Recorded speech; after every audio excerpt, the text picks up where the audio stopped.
All right, what is up, everyone? My name is Kyle. I'm with Danny. Once again, we are talking House of X. This is not how I wanted it to end. I wish it could have been otherwise. You were the best of us. Now, last week we talked Powers of X. We learned about Ascension. We learned about the Phalanx. We saw Namor. Namor refusing to come to Krakoa, refusing the invitation. We saw Forge, and we learned about Cerebro. What did you like about last week? What was your favorite thing from last week's issue of Powers of X? I like the whole kind of I guess you could say grift that they set up with the pharmaceutical aspect of Krakoa and what they can use that for. That whole bigger scheme kind of playing out as Charles's way to kind of control the paradigm on the global scale, but also on the market scale. It was a kind of a nice payoff to see that kind of build up and go into motion. So that was probably one of the more interesting subplots of the greater Powers of X story and House of X story. Absolutely, it kind of sets up I guess the economy, right? More or Well, less. the economy, the political kind of maneuvers that they Kind of, can do, and the weight that they can yeah, throw around now, just by having this kind of option, it yeah, changes the world pretty kind of, viciously. right? Like all those people slinging drugs in Florida, like all the OxyContin in Florida, they're just like, fuck, we're useless now. Damn you, Charles! Damn you, Charles! No, Charles, my drugs. My drugs! Yeah, Uh, it's crazy. He's definitely stepped up as the new pharmaceutical kingpin of the world in a right? weird way. That's kind of like his afterthought. He's not even really trying to be that. He's just trying to work a greater plan to move the mutant population forward and his own ideals. This is just like one arm of that, and it's interesting to see that play out. Like I said, it had kind of a Breaking Bad feel, and I always liked Good, that. good. Um, yeah, I enjoyed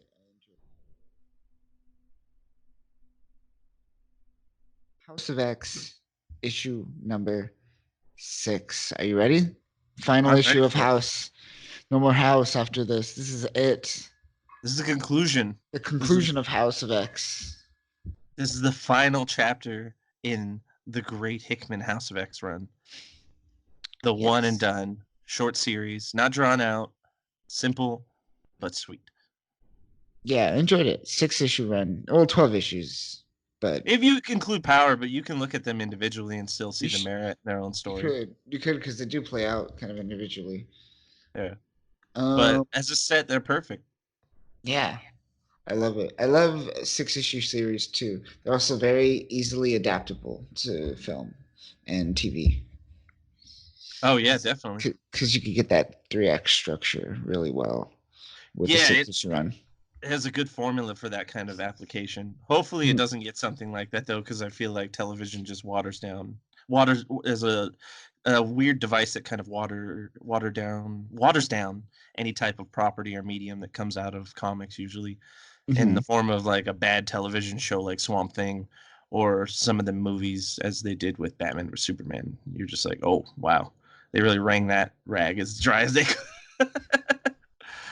Right. But heck, I liked Legion. I'll be honest, Legion was a good series, but it was really radical in how they approached it. If they Yeah. do, if they take that kind of mentality with House of X or Powers of X, then I think I would enjoy that as a show. But I will not hold my breath on that. That'd be Just cool. You do 2 different shows, House of X and Powers of X. Have it be released the same day each week. It would rotate between weeks. yeah, that would be Just really kind of like the awesome. series. And people are like, you watching Powers of X? And you're like, you gotta watch House of X with it. And then just get people to watch 2 things. So some more synergy as well. Gotta get They're all gotta get about that. that synergy, man. You gotta get the synergy. Gotta get the franchise. Got a franchise. Got a franchise. Got a But prequel to yes. franchise. But yes, let's get into this. You ready? Oh, I am ready. House of X. Conclusion, the big one. Let's do it. So we started Krakoa 1 month ago, and we're in Moira's no space. Yes. Uh, Professor X's secret cradle. Now, can you explain this space? The image is kind of like they're upside down too. They're not even. It defies gravity. Well, they did say it was kind of like a tumor within Krakoa, so it Right. has a very bulbous, tumorous like kind of shape to it, Hmm. but its weird fundamentals are, or I should say, scientific like laws of physics and fundamentals in that realm are kind of askew in a way where it's thrown off as what's up, what's down, where are they, what is really the space that they're inhabiting. Because it looks very strange and kind of submerged in like fluid, but is that the roots of Krakoa, or is this someplace deeper within Krakoa, or below, further Oh, below? I imagine somewhere below Cocoa, right? Underneath the water somewhere, the core. Maybe you Yeah, could go in the center underneath somehow, because perhaps. Krakoa is kind of an enigma as like I guess you could say from an anatomy standpoint. Like the anatomy of Krakoa is very weird. It's ever changing. It's an island. There's more to that concept in itself, but inside Krakoa, does it have any type of like organs or structures that work off of that?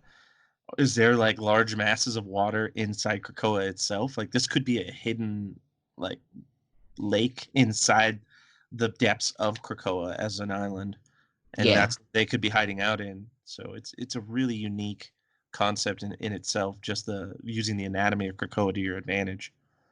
yeah, and a pretty badass image. Yeah, hands down the best secret lair in all the X-Men runs. The Krakoan tumor. I mean, wow, no one will expect Yeah, to look there.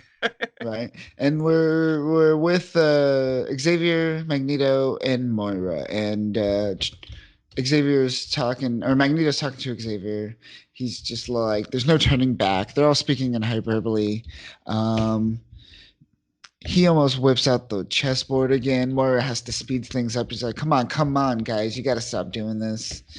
You gotta stop doing this. I know you guys want to whip out the chessboard every time you guys speak in hyperbole and talk about the grandeur of the greater good, but let's move things along. So, um, they what?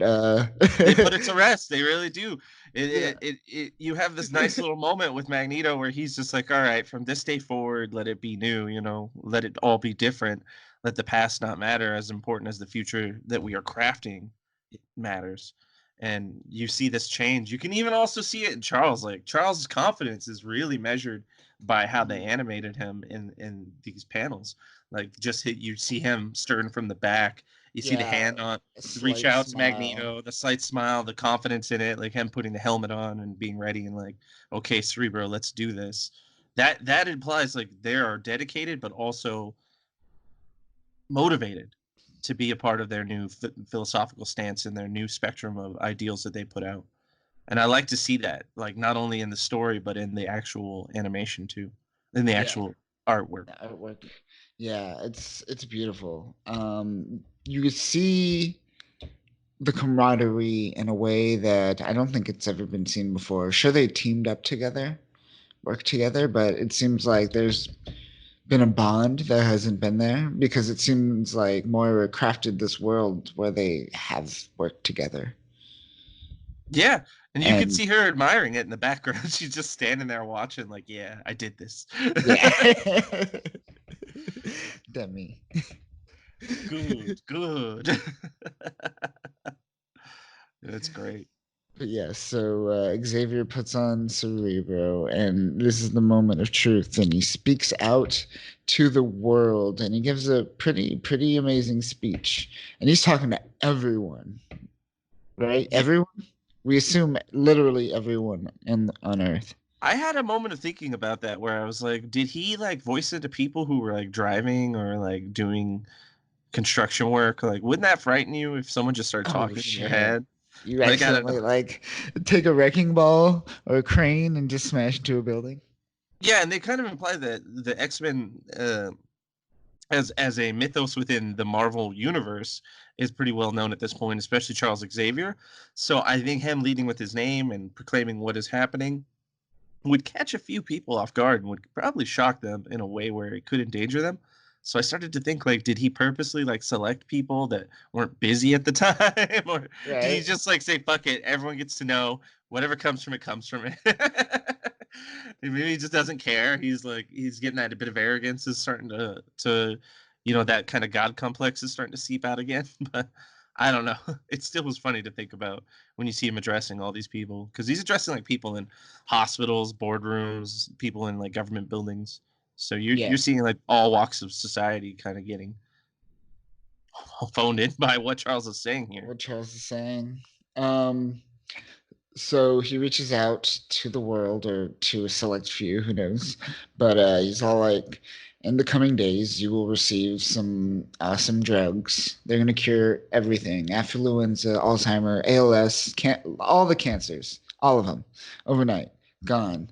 And he specifically states, at one point in life, I would have given this to you as a gift. I could have sworn, or like he believed that he could create harmony between the two races. And now he specifically thinks that this dream, as he states, is a lie, that this can't happen anymore. And it's something that he always wanted, right? And he's still reaching out to people. And we even cut to we see the Avengers hearing this. We see the Fantastic Four hearing this, and we see Doctor Strange hearing this. And he says, "We will let you pay for it." Now let's stop right there. Charles is definitely this is definitely in the like in lieu of what we've seen from this type of Charles, right? As he says, like, I would have given you this before, and he would have at the one point, and we would have watched that whole situation probably get destroyed and crumble despite all his goodwill. And I think this approach to creating an economy around a give and a take, if you will, which you haven't seen before. Exactly. And that's fascinating. And It's a new paradigm. It's a new Charles. I mean, look at the phrase when he said that that dream was a lie. When he yeah, acknowledged that they taught him, he said that they had taught him a harsh lesson about reality and what his dream was and what he felt inside, and how he would have given anything to keep that, but he now must accept that that is nothing that is compatible with the world he's putting down now. And that's the big change for Charles is that acceptance. So it doesn't feel like it's a heel turn, like a malevolent heel turn. It feels like it's more of like a reluctant acceptance of a more harsher, bigger picture. And right, that's the more interesting thing with Charles to see here. yeah, and And that's the cluing into the like the Avengers and the Fantastic Four and Doctor Strange, that was kind of a nice little visual way to nod to that. Not only is he speaking to like everyone, but Hickman used this kind of like twist here, and with the animation or with the actual artwork, they use that as a way to kind of hone in on like, yeah, he's telling everyone, like especially the people who have the power to stand against the mutants or who could possibly get in the way of what the mutants want. Like they now have been put on notice. Everyone of the big players in the Marvel field that the X-Men would run into in a day-to-day, I guess you could say catastrophe. The typical people who come out for that all now know what Charles has planned for the most part for the mutants as a greater society, but mhm, also that they're making their move known. Like they're yes, not doing this in secret. They're all cards on the table. Like you now know what my will is my new mantra moving forward for the mutants and the rest of the mutant population. yes, and we've seen this in Hickman in the very first issue of House of X, where the Fantastic Four and the X-Men ran into each other while chasing down Sabertooth, and Cyclops says, "Hey, remember, tell your son he has a home with us on Krakoa." And just like, damn, Cyclops gave a fat burn to Reed Richards. He's like, don't forget, we're his true people. Yeah, that's what he's. But yeah, for real, that's what he was doing. Is like, we're his His real real family, family. real Yeah, family. Yeah, yeah. That was like a little like jab at them. Which I had hard. an interesting thought Yeah. about that too, that I'll bring up later when we kind of discuss. I think probably after Powers, I'll kind of discuss my thoughts on like what's going on with Franklin and his, I guess you could say, lack of appearance in House and Powers. But Yeah, that'll be he's for so later. hard. Like, what would you? He'd be too hard to handle. But yeah, I guess we could talk about that at Yeah. another time. But moving forward, so yeah, he says like now you have to pay for it, and it'll cost you. It'll cost you a little, and for he sets up a couple rules. First, you must accept the island of Krakoa as a nation state on this planet. Sovereignty, complete sovereignty is what is Complete being demanded here. sovereignty. Yeah, they must be given it. They say that they will follow the actual like rules and regulations put forth by the UN to acquire said Yes. sovereignty, but they Yes. must be fairly given it with no ex excuses or expectations put upon them. And I really feel like that's an amazing thing to see. Like that's an amazing moment for Charles to actually take the helm and be like, "All right, we're gonna play by your rules to the point of following the United Nations guidelines that you have already set forth. But Right. the way we are approaching it is with complete sovereignty, and we will not be a puppet to anyone.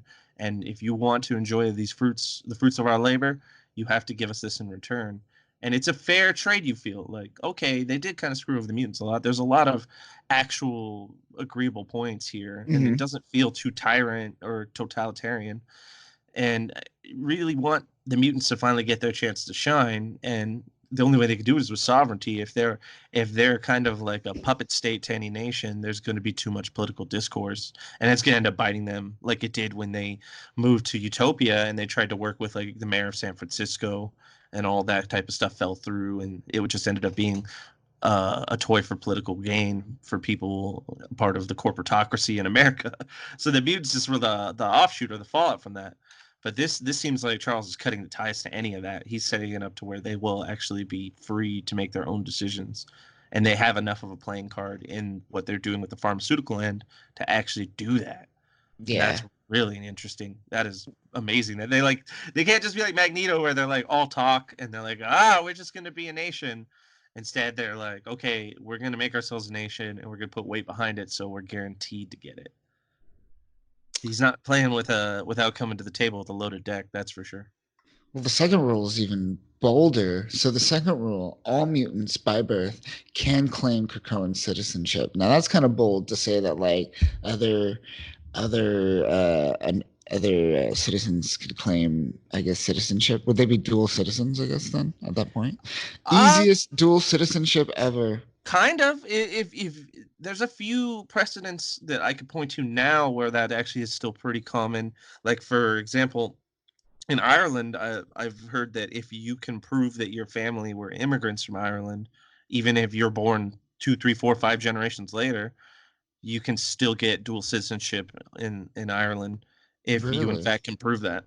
Yeah, I think that's all you have to do interesting. is you just have to get papers that prove your family line, and if you could trace it back to Ireland, they give you the citizenship. Or if you want to go back really far, the Roman Empire, they just kind of gave citizenship to people who were conquered by them. They're just like Right.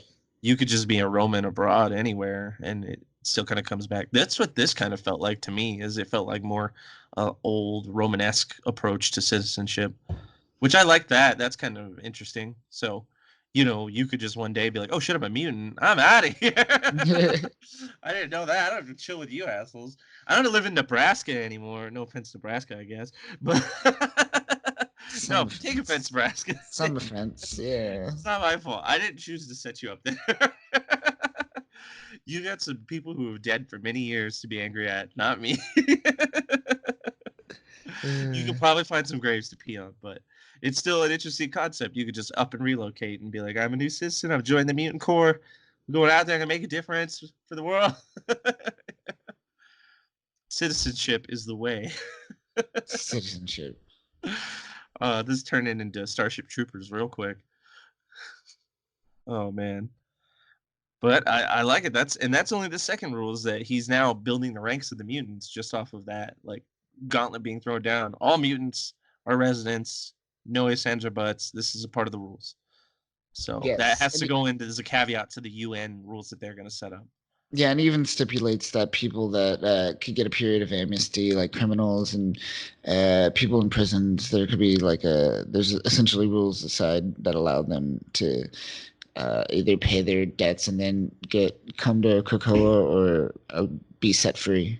So that's Exactly. he's stipulating rules in which certain cases in which mutants might be imprisoned, perhaps even falsely imprisoned. I'm not Yeah. sure. Yeah. Yeah, he puts a form of like extradition onto Krakoa because the mutants won't be judged by anyone else but mutants. You can't have any other Right. law interfering, or That's I guess okay. you say Yeah. government body I missed that or one. court Yeah. of law. Yeah. So yeah, that's on the next page. Mutants will be judged by mutant law, not man's law. So like, yeah, he believes that humans should not be able to dictate mutants Yeah. and how they should be judged. And we're even cut to Miss Science Lady. Oh, classic mixed science lady. So she's even hearing that, which is interesting. She's bitter about it already. She's just like, oh, Yeah. I got so much science to do to deal with this. It's an interesting concept though, because I mean, think about it. In the parallel to real life, I mean, if you're supposed to be judged by a jury of your peers, I mean, if there's not one mutant on the stand, is that really a jury of your peers? Could you be Right. fairly judged in human society as a mutant? Really couldn't. I mean, this is the only way to, with the weird rules that mutants have put forth. They seem to be playing off of what is a more innate flaw in our already existing system. Because think about it, what if people start becoming like cyborgs or some sort of mutated versions of something gone awry from gene CRISPRs? Do those Right. people still get to be judged by a jury of their peers in the same fashion? Would that be a jury of their peers, or would Would that it be a be, jury of the peers? Right. yeah, Exactly. would it, or would it be what we like to call at that point normies? Oh, those normies. like Yeah. like normies over here. Come on now. How many chromosomes do you have? Oh, the normal amount? What a weirdo.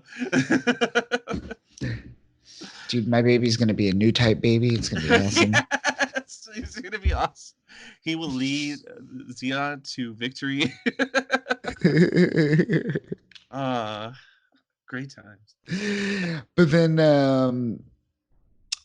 Charles goes on to give him. Well, he's been monologuing, but he ends the monologue so eloquently, and he goes, if you find yourself asking, who are these mutants who thinks they could dictate terms to us? We are the future, and an evolutionary inevitability, the Earth's true inheritors. You closed your eyes last night believing this world would be yours forever. That was your dream, and like mine, it was a lie. Here is a new truth. While you slept, the world changed. And you're just like, damn, this is just the beginning. And then you go to the next page and it's just the title, House of X. And you're like, this is just the beginning. Yep, That's they how did it Charles again. starts this. They did it again. Oh my And you're just gosh, like, the man, dialogue. I got so many pages left, and you gave me this climax so early. Jonathan Hickman, your dialogue is phenomenal. I love the way you wrote Charles there. I just love it so much. The part in Right? the beginning where he kind of broke it down in almost a sympathetic and very empathic way of saying like, you destroyed my dream. I can't have it anymore. You've broken it. It's gone. Like you took it from me. So now I have to Mhm. have a new dream, and this is it. This is what I can do, and this is what you have to accept because we tried to do it the other way and it didn't work. So now we're gonna try the alternative, and let's see what happens. Strap in, everybody. Charles out. Charles out, drops Cerebro, Oh, walks and away. then we get into the biggest reveal of House of X, the members of the Quiet Council. Yes, it's so quiet. It's like an ASMR channel. Oh God, no. Oh geez, it is quite a twist though. I mean, this Mhm. Krakoan council is not exactly who I was expecting, but some people are who I was expecting. There's a good Yeah. split. It was a 50-50 of like, okay, I expect that, and then the other ones I was just like, oh, weird. All right. We'll list them out and then we'll talk about who you expected and who you didn't expect. Perfect. So let's. It's interesting. He doesn't even visually show us in comic form. This is just Hickman's charts. He just gives you the chart. Here's the list right here. It's like you were waiting for your 5 minutes at the comedy store. You saw that list and you're like, oh wow, I got picked this time. Yeah. That's just I just related the Council of Krakoa to your first 5 minutes Yeah. on stage. But yeah, that's where we're at. So we start with Autumn, and let's go. Autumn number one is Professor X, of course. Number two is Magneto, and number three is Apocalypse. Now, Not Moira, Apocalypse, which I thought for not sure. Moira. Yeah, When I first read it, I thought for sure it was going to be Moira. I was like, that would make sense. But then I'm like, oh, they're playing Moira kind of secretive. She's in her no place, or her no place, as I like to call her no place. it, in her Yeah, pod. but she knows, right? She Yeah. knows. She's still making moves. Yeah. Still the one in charge, I assume. Essentially, well, it feels like the greater secretive part of if the Illuminati-esque part of the Quiet Council is Charles, Magneto, and Moira. Like this Yeah. council is more, I feel, of front as you go on. Just even in this point right here and what they're doing, it still feels like look at those members, and then they break down a little bit more why people like Sinister. Well, they already went to Sinister, but Mystique and like Exodus and other people why they're in it, and it almost feels like this council is more I guess you could say a ceremonial thing and less of a actual Yeah, it's a facade for sure. idea-driven council. Yeah, Yeah. but So yeah. why don't you say the Winter Council? All right, we'll dive into the winter one, which is they got Mr. Sinister, Exodus, and Mystique, which Mm-hmm. is interesting because Mystique, but all right. Mystique, yeah. I miss it's every time I see Mystique, I'm just like, why? And then you want to take the spring one? So Spring is Sebastian Shaw, the Black King, Emma Frost, the White Queen, and then the Red King, seat number 9, is still redacted. We do not know who the Red King is yet. We've put in 2 requests for the Freedom of Information Act, but we've been denied each time. Every single time we Yeah. cannot get those. We keep getting the same ones redacted every time. Not enough clearance, man. Not enough Yeah. clearance. And then in summer, you got Storm, Jean, and Nightcrawler. Your very traditional who's who of giant size X-Men. It's a very Yes. classic council seat. Classic council seat. They're gonna probably be like the order, represent order in the system. No, like Nightcrawler normally would be like the moral compass in pretty much everything he's in, which Yeah. you'll see actually a little bit when they kind of do some discussion later on. Yes. And then we also have Krakoa, which is like a quiet seat council, which is just Cypher and Krakoa. Yeah, they're not. They didn't work into the weird, freaking. I guess you could say season theme that they went with. Yeah. I like it, but the whole like the fact that there's still Doug and Krakoa on the side in their own part, it makes it the whole like interesting concept of the 4 seasons less interesting because then they're like, and then the 5th season that isn't a season but it's here anyways. We didn't plan for this. Doug's just happy to be here. He's like, I'm on the fucking Quiet Council. Like, how did this happen? Right. It's such a bizarre thing, but I mean, but what are your thoughts on like the actual members of the council proper so far, minus that redacted one? This all just seems to be keeping these players in order, more or less, like just to keep them satisfied, happy, not killing one another. I feel like everyone, it's just like a house of cards. Well, Everyone. Oh, go ahead. Well, I was gonna say, well, that seems like that could be like the underlying issue here that may present itself later on. But one thing I noticed is that there's like kind of a level of order to some of the choices. First off, with Autumn, Professor Magneto and Apocalypse seem like they fit because those are the 3 specific lives that Moira kind of focused on as Yeah. being like her attempts at trying to fall through with one of their philosophies and now this is the interweaving of those three ideals coming together in one like council section.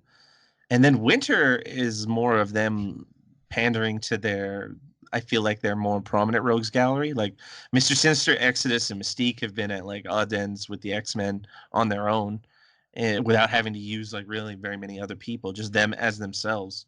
So I feel like Winter, Sure. especially since it's cold, I guess I might be reading into it too much, but they're dealing with the more colder parts of the X-Men mythos, the more harder to deal with ones. And now Spring is straight up the Hellfire Club. Like that's Hellfire just Club.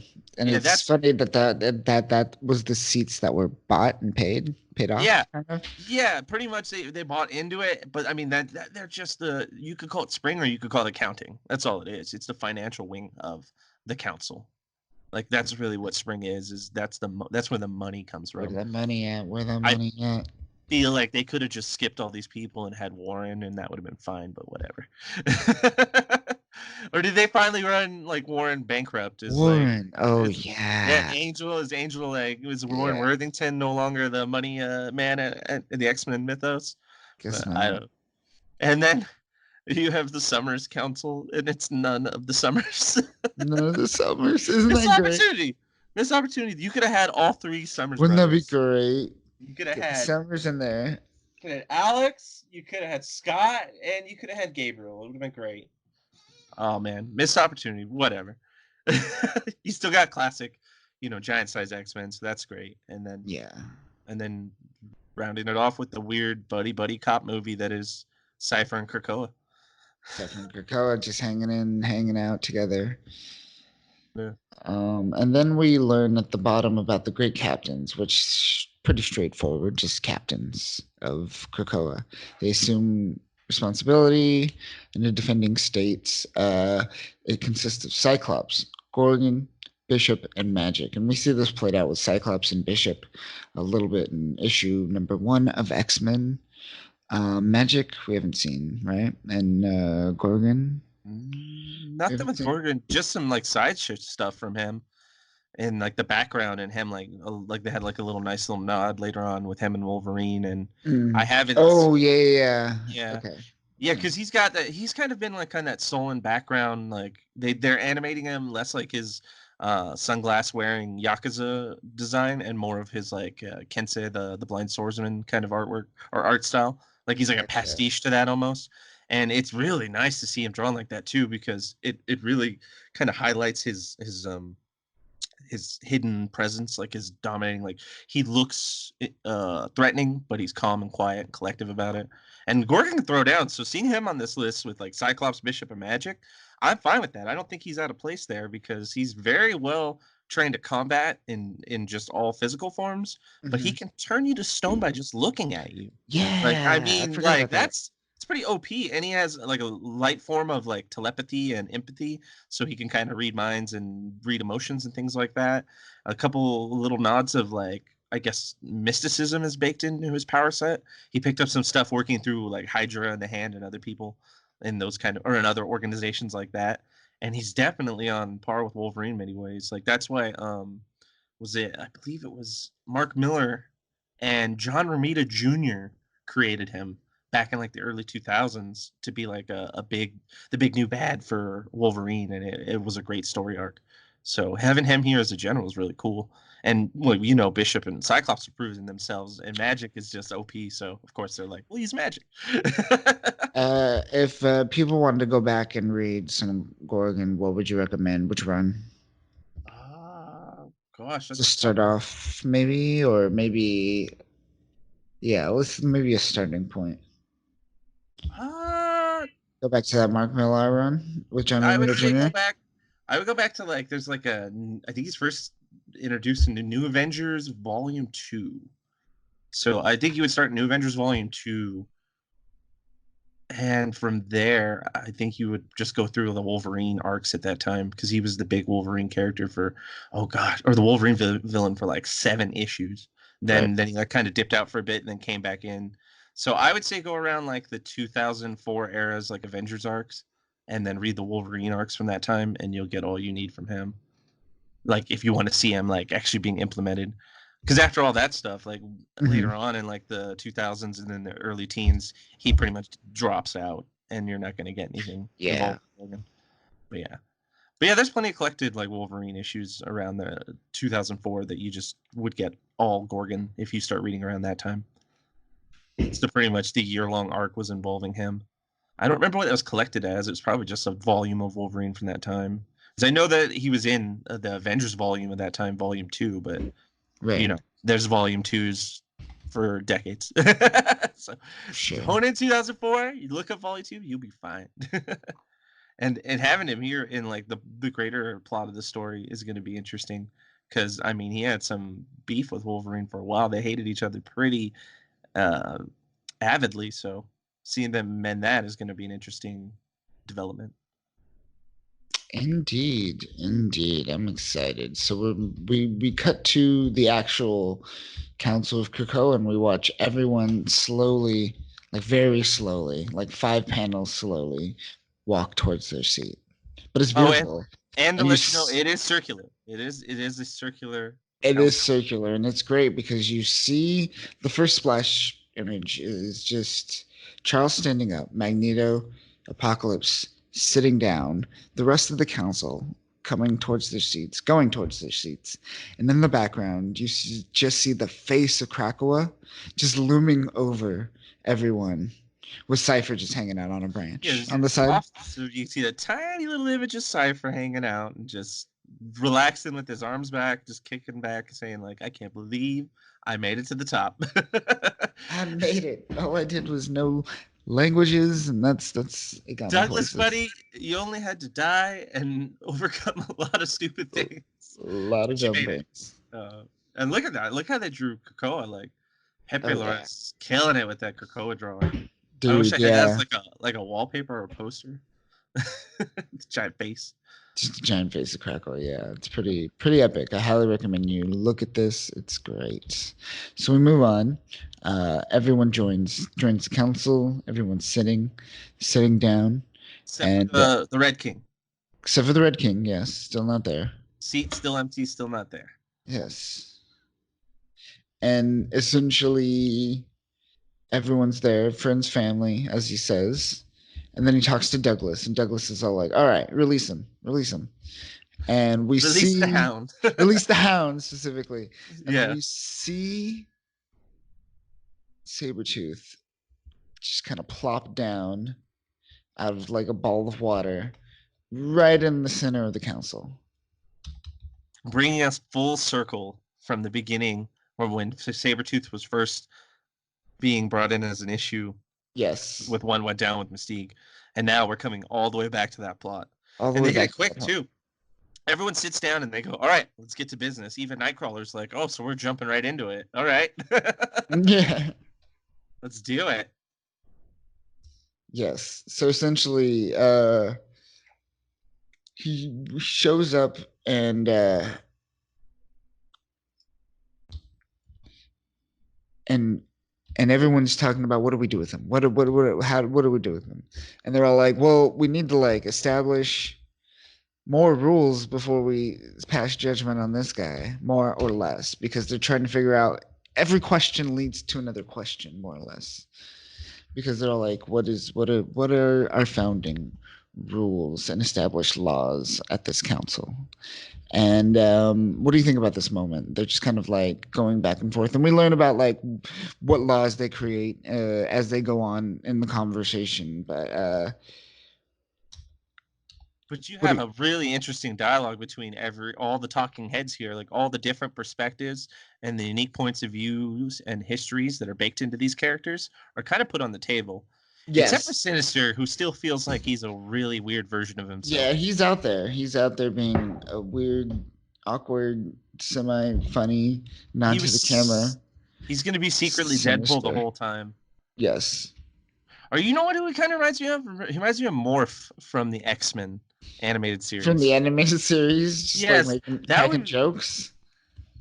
I wanted a great twist to be that at one point it turns out Mystique was Morph the whole time and Professor Xavier was Mystique.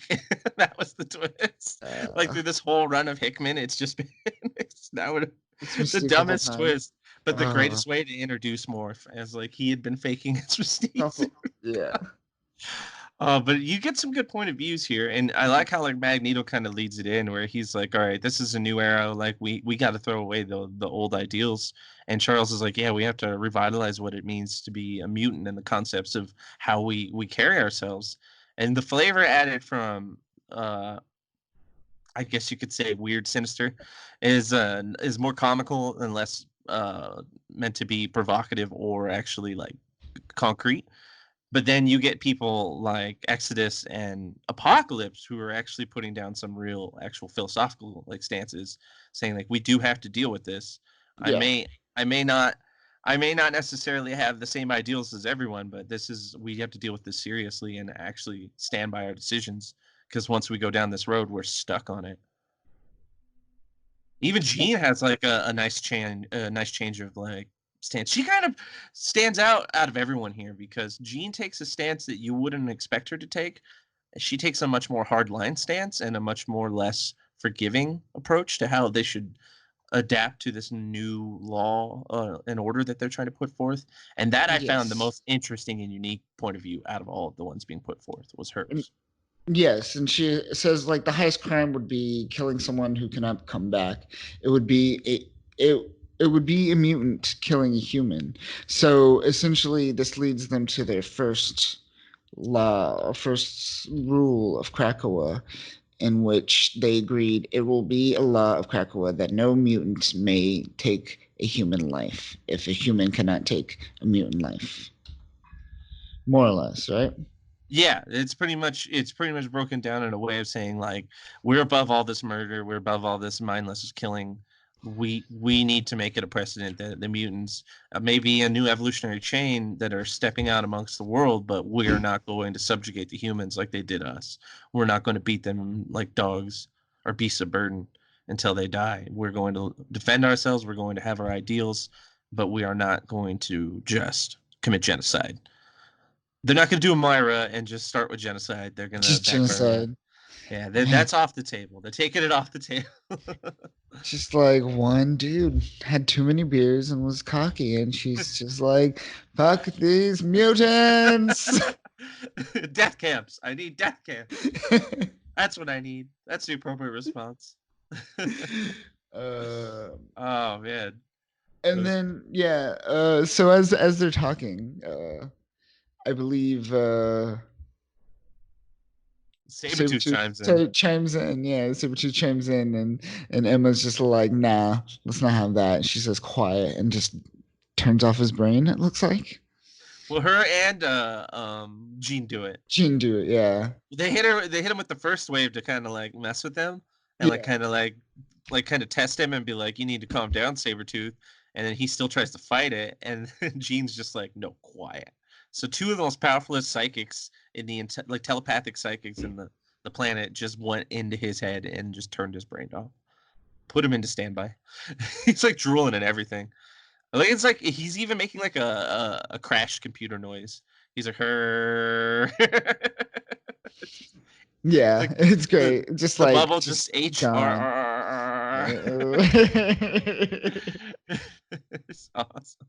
Yes. But then that transitions them into talking about the concept of what the second law essentially would become and how they need to respect the mutants themselves and pretty much what they're trying to do with the idea of making more mutants but also murdering no humans.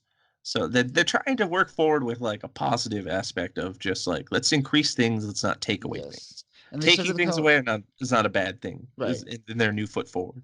Right, and this all rose kind of from Sebastian Shaw because he's just all about he's like property, rights, wealth, currency, and this leads to a bigger conversation about what is property and his Krakoa property because it's mutant, so is a mutant property, and this goes into the leads into a bigger question of we need more mutants. Yeah, we need to fix the problem because if we plan to be a successful ethno state in a sense is what they're trying to build, Mhm. then they have to have a population that can maintain that ethno state. And if they can just get wiped out, then their whole point and their whole greater thing that they're trying to build is for nothing. Because if they can survive, even at larger numbers, even if they can survive just a little bit, then they can repopulate those numbers. They've created a system now where they just have to maintain a large enough population and they'll be fine, essentially. And that's what they're trying to point towards. But you see a new tandem pop up here, like we talked about earlier, about how Mhm. the issue of dealing with the legal system with mutants being judged by their peers. Now you have the concept also of like, how does Krakoa work as property if Krakoa is alive? And what do we do to kind of walk that line as mutants living here? Do we utilize Krakoa as property, or do we find a way where we can exist symbiotically and still benefit from what it has to offer? Exactly. And Misty kind of leads into a conversation with Nightcrawler, as Mystique says, "You're a man of faith. What say ye? What say ye?" And then he gives a quote. Shout out to Jesus, and he says, "Isn't it obvious, Raven? We need to make more mutants." And Yep, Charles agrees. yep, because that kind of consolidates the second law is that we need to make more mutants because he essentially throws in this weird like biblical quote to kind of justify it and like kind of Wait, hold on. So the quote is, "And God said unto them, Be fruitful and multiply and replenish the earth and subdue it." Well, yeah, okay, yeah. So he's just chose. He's just like, "I'm horny. I'm gonna choose this quote." I love the Catholic Down, mentality. We were going to choose from this. right? you be damned with your dogma. I'm not going to deal with this. We're going to just pick something that makes the justify it, dust my hands of it. I feel like there would be more morality to this Nightcrawler, but he almost feels like he's been burnt out with it too, in the same way that Charles has been. So I feel like he's taking more of a no nonsense approach, A little bit, right? A but also practical approach. Still having yes, faith. exactly. Yeah, but still having the essence of like moving forward with his faith attached to his principles and philosophy, and then that kind of ties it all into their big scheme of the three laws, which the final one is the land is sacred, and that's what Yes. kind of Charles goes on to proclaim after that point.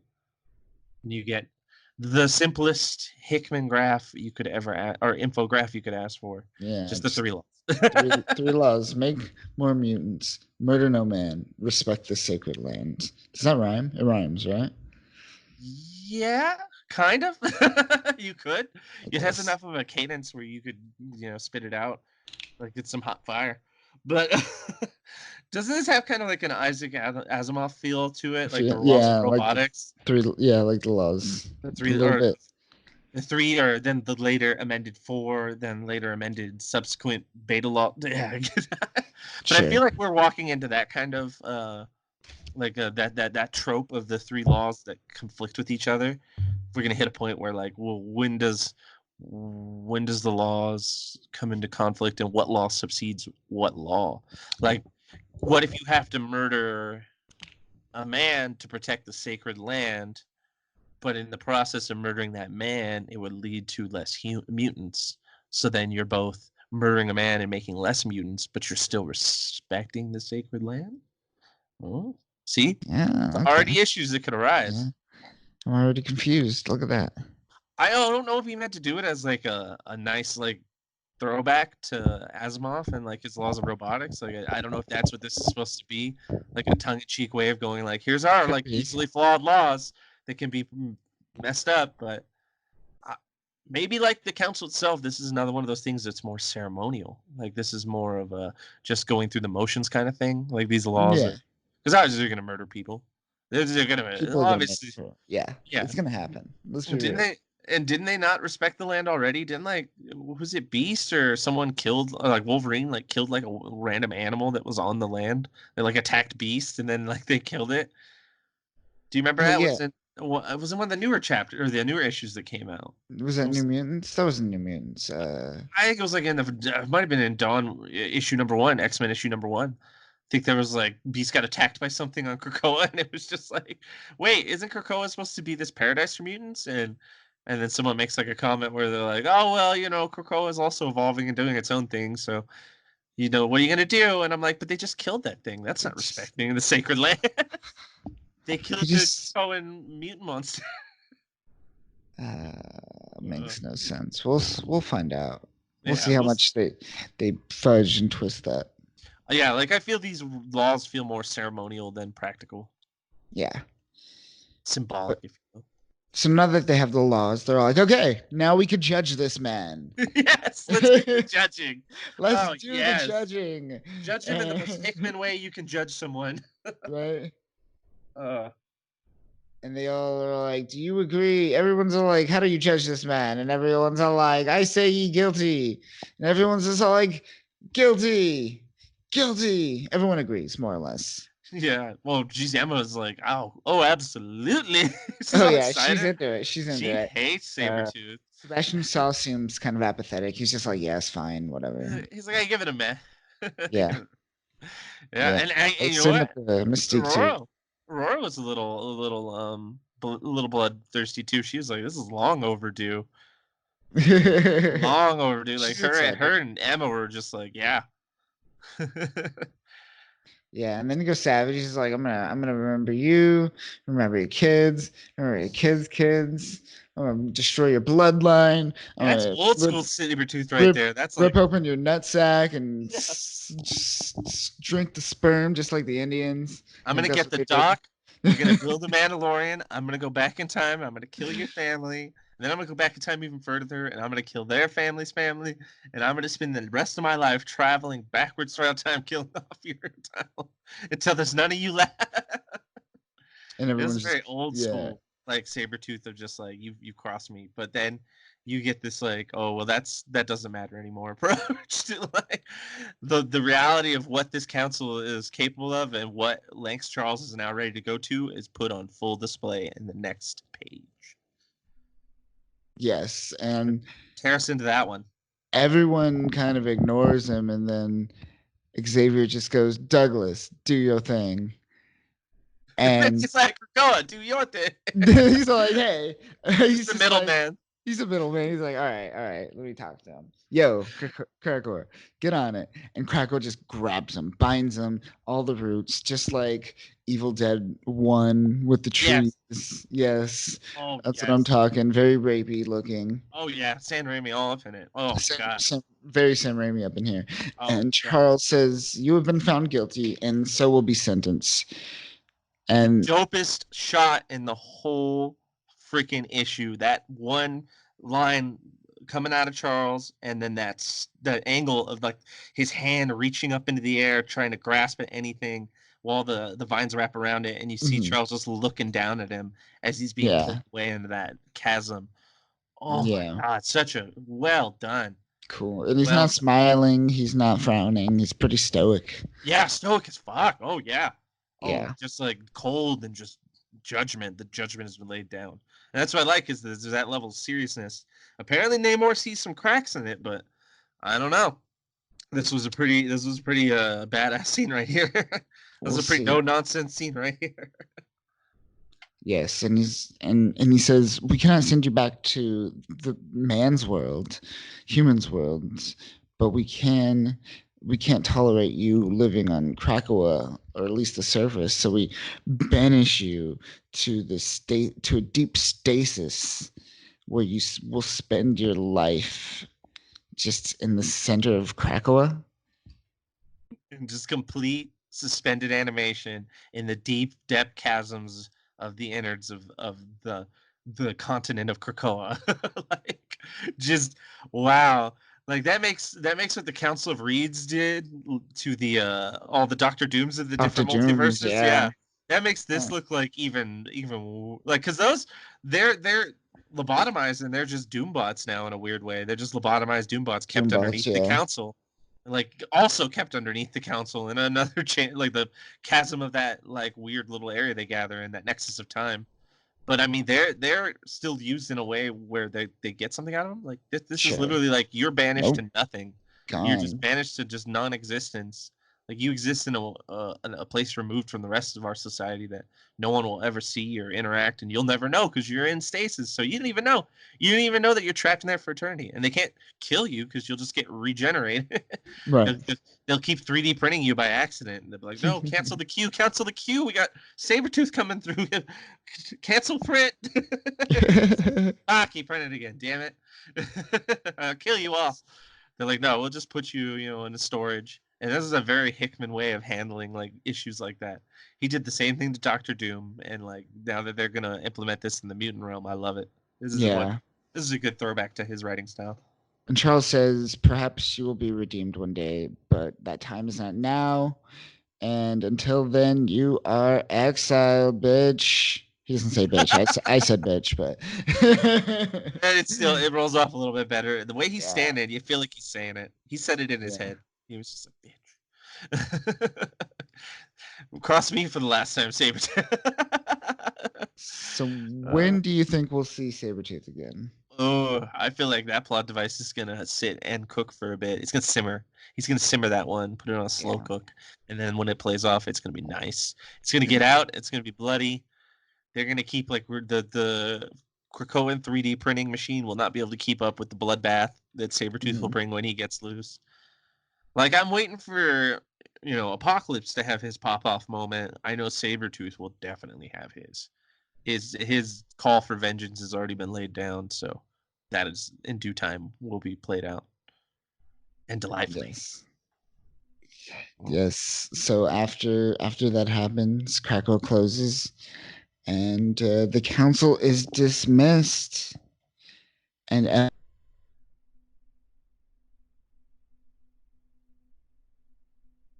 Yeah, yeah, to the orgy. It did feel like that scene a little bit.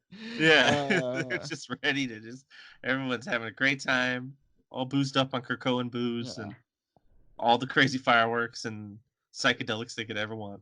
But yeah, in actuality, as they're leaving, they're ready for the party. But Charles is like, it's distasteful. I hope we never get used to this feeling, more or less. I hope we never grow cold from it. Specifically, is what he says. But he's never gonna try and redeem Sabretooth. No, He's like, no, yeah, he said that maybe part just to put on front. He's never gonna try and actually it's not help gonna happen. Sabretooth out. Sabretooth is No one gonna wants to die. help him.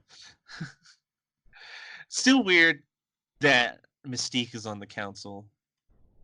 Now that I see them all leaving, it's like the people that I see leaving kind of have like this history behind it, but then there's Mystique. And it's like I know she's really good at like betraying people. Like that's what she's better at than like even like being successful. She's better at like screwing people over, especially like at the last moment. But the fact they put her on this council just seemed like kind of a waste. I feel like Maybe, they maybe could their use someone logic. better. Maybe their logic was like, if we have her on the council, we'll know that Mystique is not pretending to be someone on the council.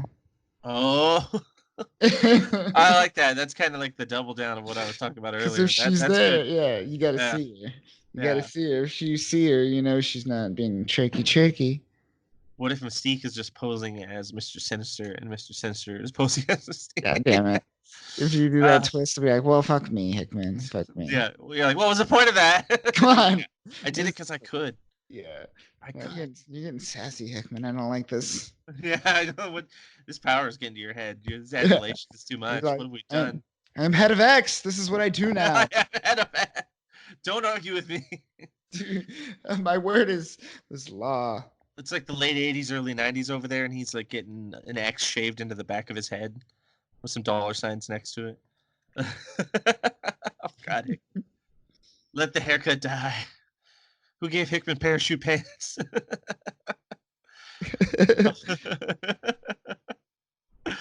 Oh, man. And then we get some awesome panels of Dazzler. Dazzler doing her Dazzler thing. She's dazzling. She's dazzling hard up in here. Uh, And essentially, what we're seeing is the X-Men celebrating. They're having a good time. They just became a nation. They're free. They abide by their own laws, and they're all enjoying themselves. And as we're seeing this, Xavier is just doing his hyperbolic speak, where he's talking about like maybe we'll never get a good rest again, for all we know. Uh, but we haven't slept in decades, and we may never sleep again. But perhaps our children will. And during this, we're just seeing everyone like having a good time. We're seeing who are we seeing? Who do we get to see do some awesome dancing? Well, you got actually some real cool like moments here, like actually like some bearing of the hatchet moments between a lot of people. Oh Well, yeah, well, first off, you get that iconic original X-Men group right there, all like uniquely in the forms that they eventually took on versus the forms they were when they first started in the Golden Age era. They're now like, Beast, Iceman, and Archangel Archangel. established in their modern incarnations, and they're all having a blast drinking together. And then right next to that, you have this weird panel of Exodus, like telling Just telling telling like it like stories to tales to children. children. It's great. Oh my gosh! Gather Like, around, children, as I tell my tale of like as I did very horrible things in the past. yeah, during like the Crusades era in like France, let me tell you the story of Perry Banet, the weird crusader. Sacre bleu. He starts talking really French. Oh man, but I like that. I like that they're portraying him in such a way too, because he's always more of like a very like menacing antagonist. So it's nice to Mhm. see him just connecting with the children. And then you see a big moment here where it's like the bearing of the hatchet between Scott and Logan and Jean, Gene, the the weird weird love triangle. threesome, the love As triangle that it's, we all uh, watch and feel awkward around.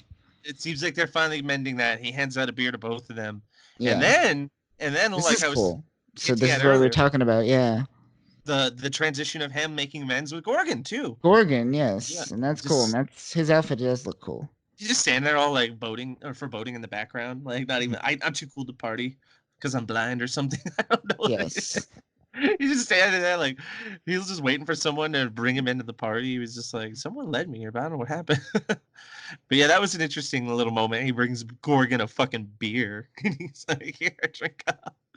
The Have a last of beer. his sixer he shares with him. So that's kind of a touching little moment. It's cool, yeah. And the beers that they left with Jean and Cyclops, Jean gives one to Emma, and she's cold at first. She's like, nah.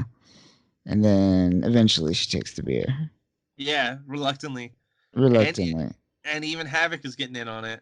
It's Oh like, yeah, see, Havoc's giving Cyclops a little like titty twister around his little brother back. love. Yeah, he's like Little, giving him a little noogie. brotherly love. You go Yeah. A little Charlie horse, a little bit raspberry, Yeah. little Nelson.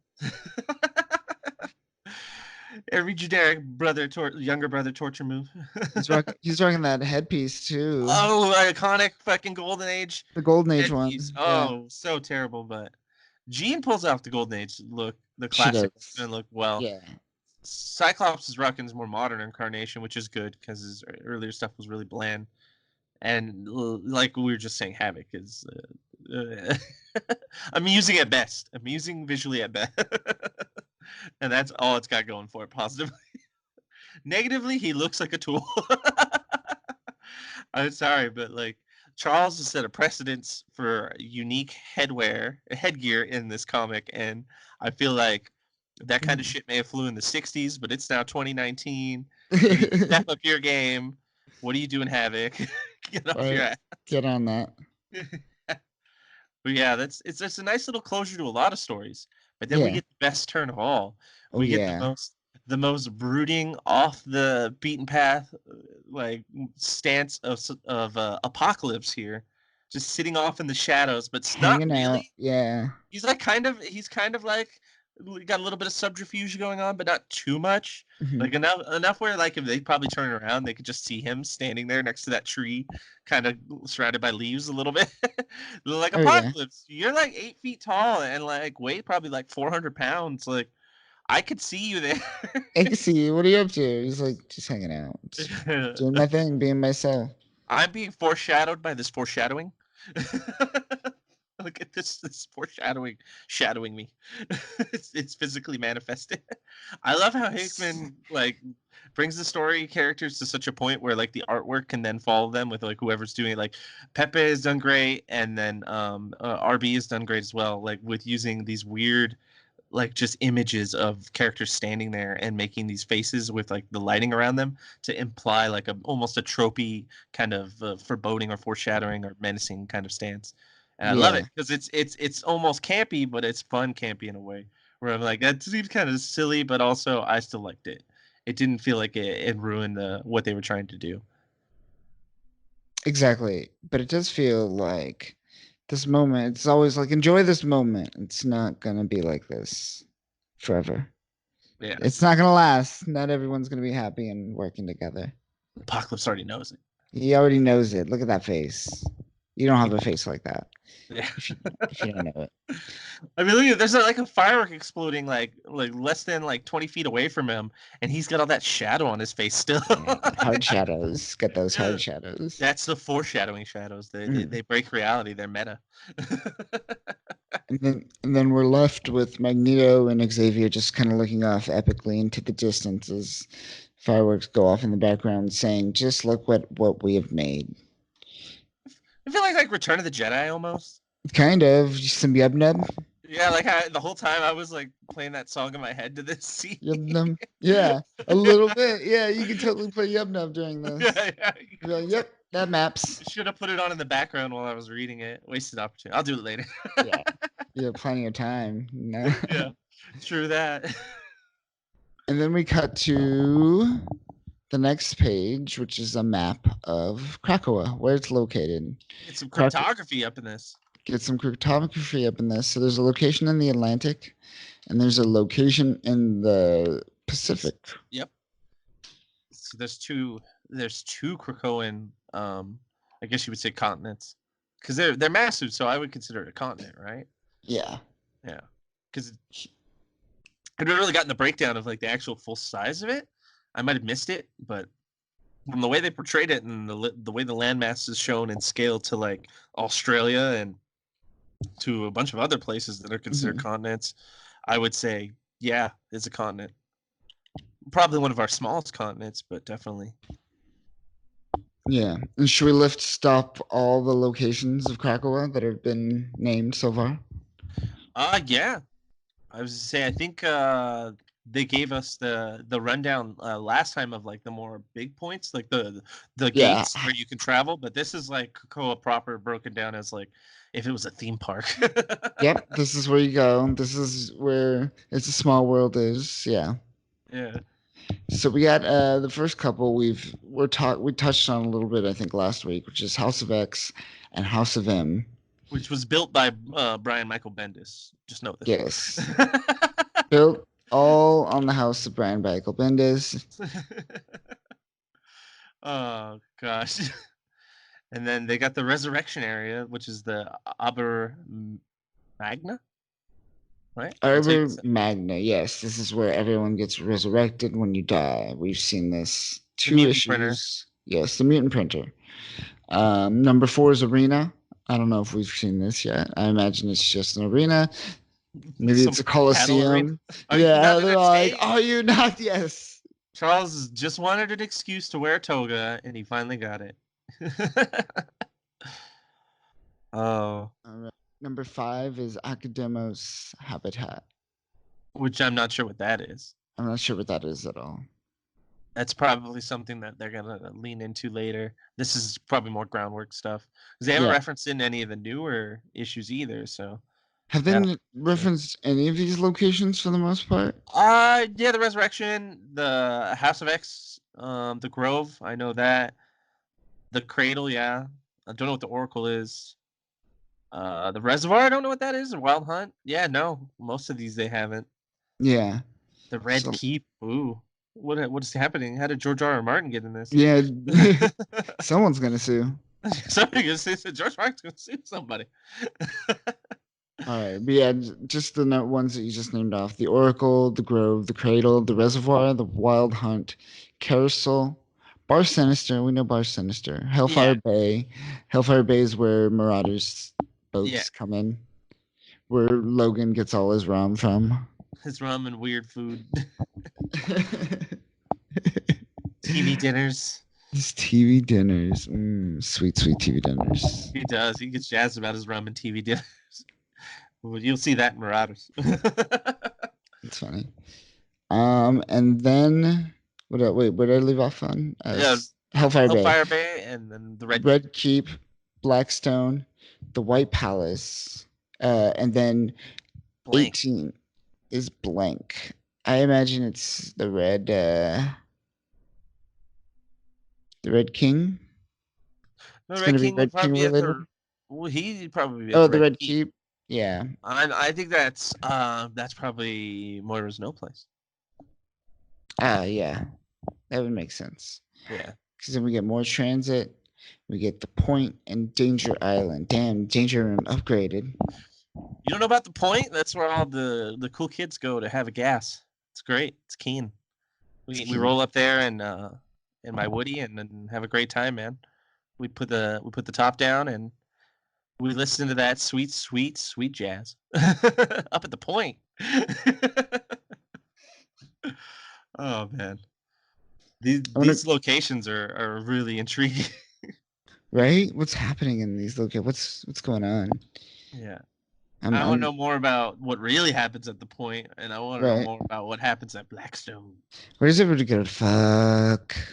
That's what I want to know. Where's Yeah. where's Where's it this orgy happening? going down at?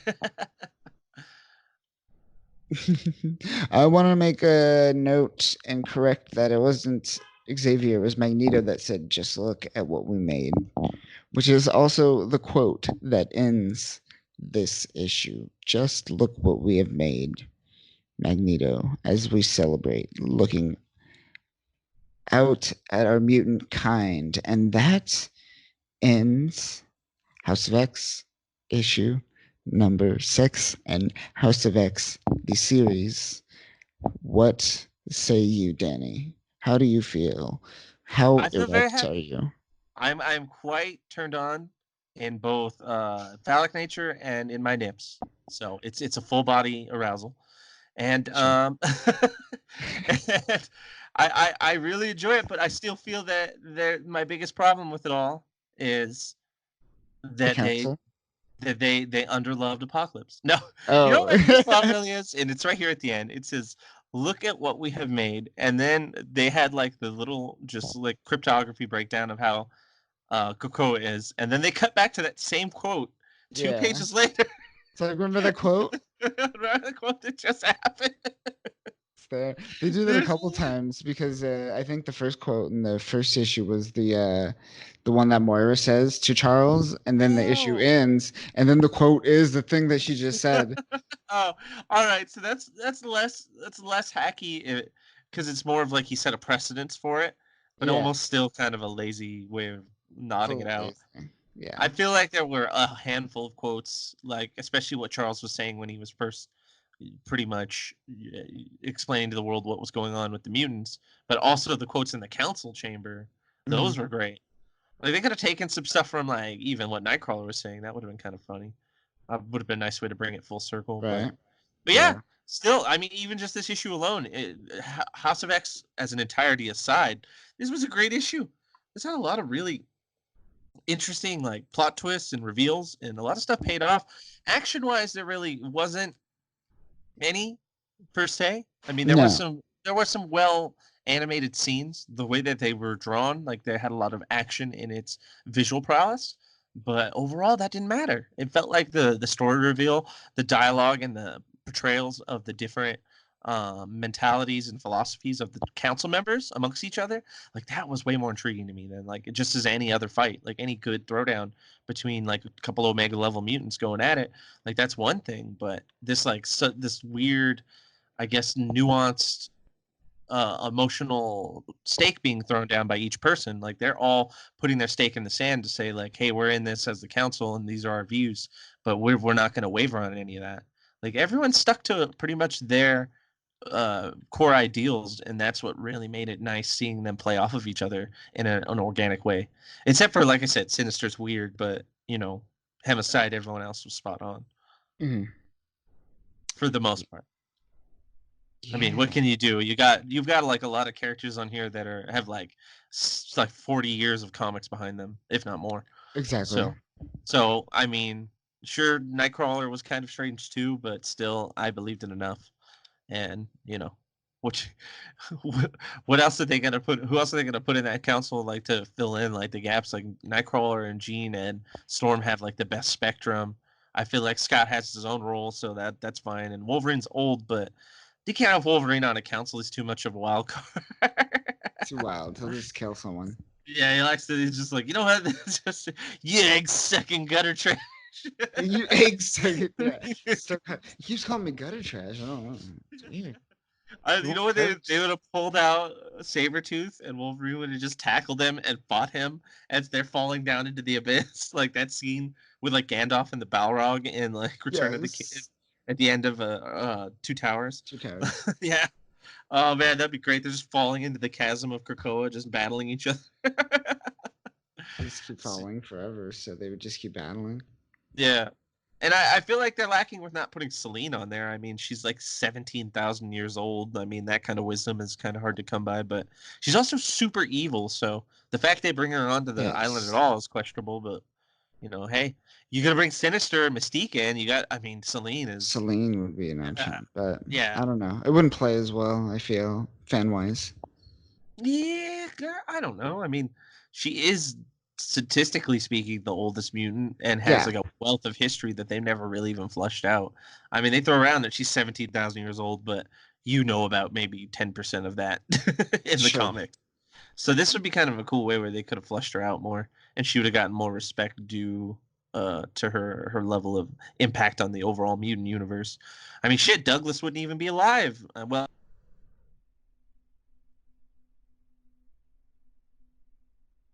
resurrected him during the Necrosha story arc. So, I mean, yes, I feel like some people could fit better here than Mystique, but you bring up the best point. Having her there is like the whole keep your enemies close or keep your friends close and keep your enemies closer kind of stance. Yeah.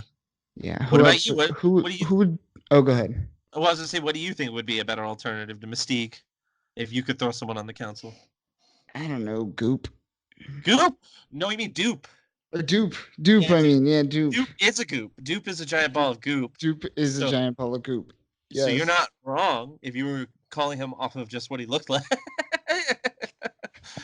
But then that's like calling Sabertooth fur, but sure. Furball over here.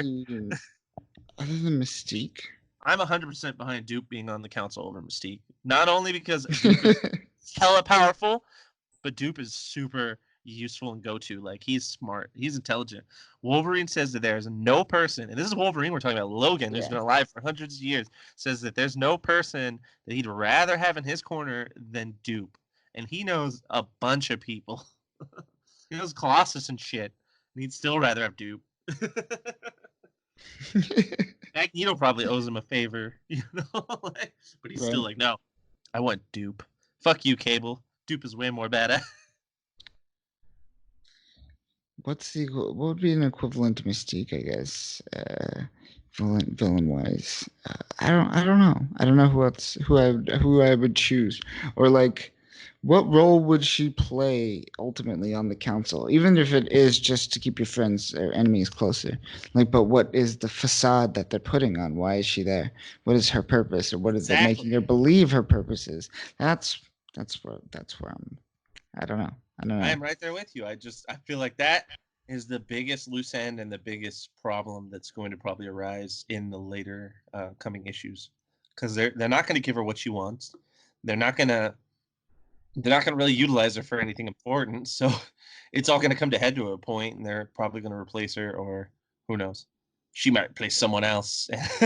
She might replace someone else. But yeah, so that's the council. That's the council, people. Should be interesting. We got some rules. We got some laws.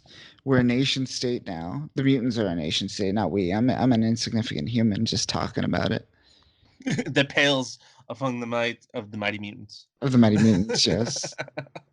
So they're making strides. They're setting up portals, and we're gonna see some mutants start coming over because the job's not done. The job's not done.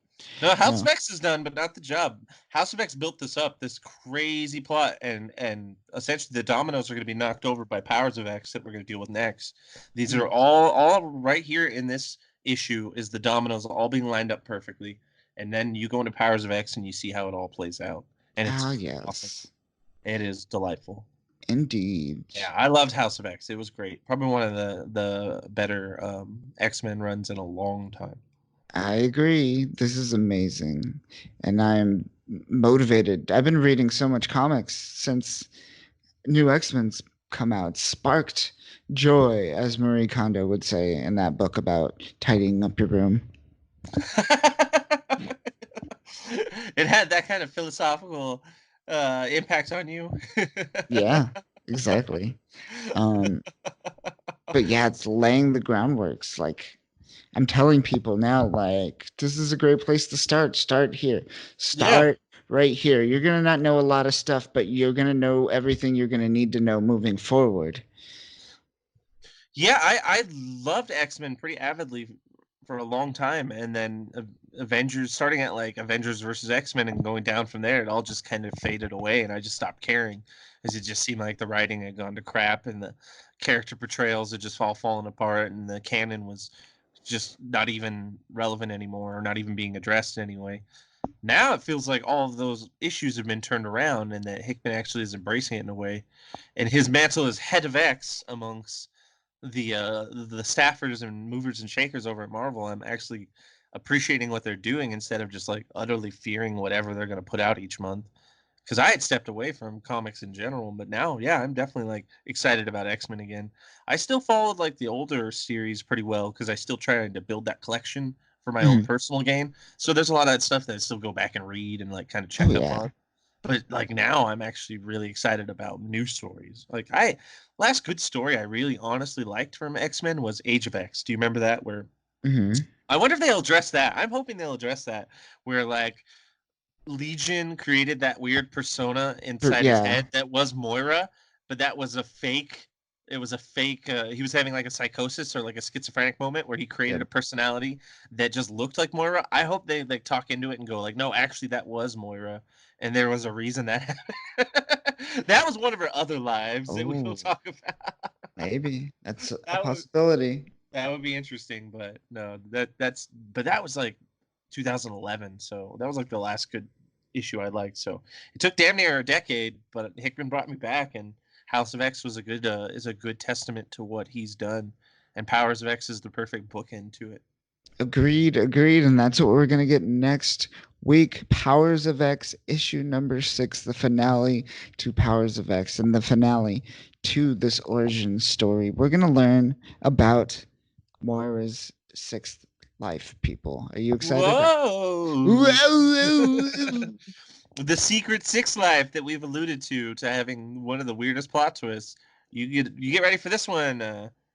Dudes and dudettes, because this is about to take a twist down a road that you wouldn't have expected. I And it's didn't gonna be a expect great it. one. Oh, Yeah. wonderful payoff. I love the payoff. I was like, oh, damn, Hickman, you did it. You did it. You jumped into X-Men and you were like, I can fucking write this too. I can write X-Men. I can write Fantastic Four. I can make them relevant again. I can make the Avengers like side stuff relevant. I could do everything. I'm telling you, just give him more Man. time with Power Pack, and he will make them shine. Power Pack, Franklin Richards, get the team together. Yes. Come on. I want Let's some make it happen. Future Foundation annual arc Power Pack crossover event. That is the summer event 2020. I'm calling it right now. Let's make it happen. Hickman, you hearing this? You hearing this? Yes. If he can Make it make me read that, then there's no character that Hickman couldn't write about that I wouldn't be excited. Hickman's what Captain Marvel needs to be excited. They need to put Hickman behind Captain Marvel to save that franchise. Oh, happen. Oh, uh, uh, okay. nah. All right, but that'll do it this week. We'll catch you next week for Powers of X. Powers of X, I could talk. Issue number 6. I'm Kyle. We're with Danny. He's hanging out. We'll catch you next week. Remember, the robots are going to kill you, bitch. Get out of here. Never Run. forget. Never Run. surrender. Yeah. All right. See ya.